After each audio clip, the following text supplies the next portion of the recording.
Frank? One thing I notice in other large cities is you have high occupancy vehicle lanes, and it's appalling to me. I mean, I look at myself, my own example. When I look around that vehicle in the morning, I'm the only person in that car driving a 2-ton vehicle getting 17 or 18 miles a gallon, I hate to admit. That's ridiculous. Dennis, is that in phase 2, phase 3, phase 4, phase 5 of the climate protection plan? Actually, some of those concepts were included in phase 1. I think we'll see further expansion of them in phase 2 of the planning process. But there was already a strong statement of support for one of the greenhouse gas strategies to be supporting carpooling, van pooling, and mass transit ridership in Kansas City. Now, Phelps, at Bridging the Gap, you were also weighing up an interesting possibility when it comes to your staff. The idea is to look at, we have average of 14, 15 cars coming to and taking 14 or 15 parking spaces every day. And so what we're addressing is trying to figure out if we could reduce that to 3 or 4 vehicles that were actually bridging the gap vehicles, that we would provide the vehicles and the fuel for them and the service, and that a certain group of people, those living the farthest away, will carpool in and bring other employees with them. When they arrive, there'll always be those 3 or 4 cars sitting there during the day. So you've always got transportation to meetings where you can't take the bus. You've always got transportations to an emergency, your kid gets sick or whatever. So even if you were living in Shawnee and working for Bridging the Gap, you wouldn't have to own your own automobile. That's correct. So in effect, an employee will get a bonus for just working there. They'll no longer have transportation costs to work, but their trade-off is a little inconvenience in working with the group to solve the problem. I understood for appearing on the show today, we each got a hybrid. Did I get that message? A KCPT mug, normally available at the $500 level, which is $250 today. If you've been reading the newspapers of late, the humble bottle of water is the latest consumer product being targeted in the battle against global warming. Ann Arbor, Salt Lake City, Los Angeles and San Francisco are just some of the cities that have banned bottled water from government office buildings and taxpayer-funded events.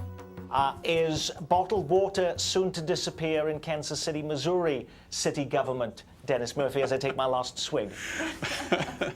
I don't know. That isn't an issue that's been addressed by the Climate Protection Planning Committee or any of the work groups yet, but I suspect with all the attention it's gotten that that'll be a subject that'll be visited. Dennis. Well, what I think's happened is what's happened in this discussion, it all evolves at a higher and higher level, and that gets farther and farther away from the people. I'm an Overland Park resident. I'm on a typical Overland Park cul-de-sac. I'm one of about 2 people on my cul-de-sac of 8 that put a recycling bin out in the morning. You know, where are the rest of those people? They're younger than me. I thought the younger generation is supposed to be more in tune to the environment. And isn't it free in Overland Park? No, it's not. Well, it's like $25 a year. I mean, yeah, you might as well call it free. I mean, when you look at that pile of more recycling I have than trash on most days. But people are not required to do anything. And when something is, if we're talking about a coming crisis, which could be a generation, 2 generations from now, why does somebody 30 years old living in Overland Park in a cul-de-sac care about making a difference in the world if they're not going to see a measurable change as a result of them doing even a small step? The scientific consensus right now that came out in this IPCC report in February makes it very clear that a 30-year-old probably will experience some very significant effects from this. We're looking at what we've seen over the past 50 years is about a 0.7, 0.8 degrees C increase in temperature.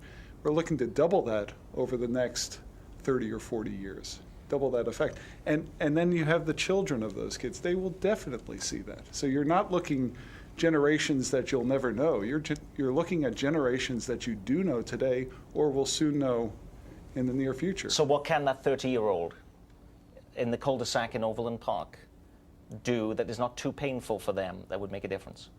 They can basically think of every molecule of carbon dioxide that they put into the atmosphere as something that will be around for 100 years. If you were the newly appointed Kansas City global warming czar, what one law or regulation would you recommend first that in your judgment would have the most impact in minimizing your personal environmental concerns? Phelps Murdoch. I'd restrict traffic to 3 days a week. I would say reduce urban sprawl. Or suburban sprawl. Would that also be your answer in Overland Park, Jim Twigg? I think my answer in Overland Park would be to look more traffic calming, to slow the speed of traffic down. Simple changes in driving habits can reduce your gas consumption by up to 30%. Zarina, Susan Brown? I would make sure that the KCMO climate protection plan is fully implemented. Frank? Any incentives that we can offer to increase the per vehicle occupancy rate. I would do more preservation of green spaces, keep the temperatures down. Jerry? I think I would call upon the mass media in the area for more education of the public. I think just this group that's assembled here today represents how far this community has come in a very short period of time. If you would have tried to put this group together maybe 2 years ago, Nick, I don't think you would have been as successful.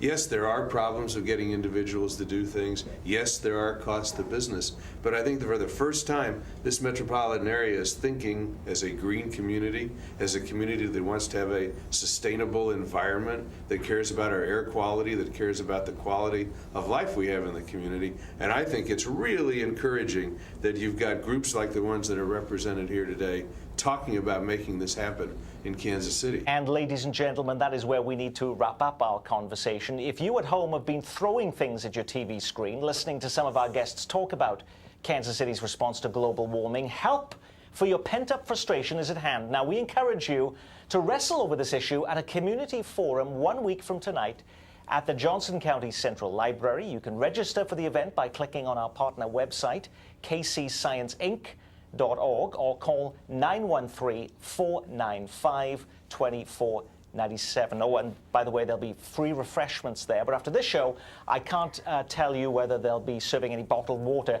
I'm Nick Haines from all of us here at KCPT. Thanks for spending part of your Thursday night with us. This program is a project of KC Science, Inc. and is supported by a grant from the Partnership for a Nation of Learners, museums, libraries, and public broadcasting. Joining forces, creating value.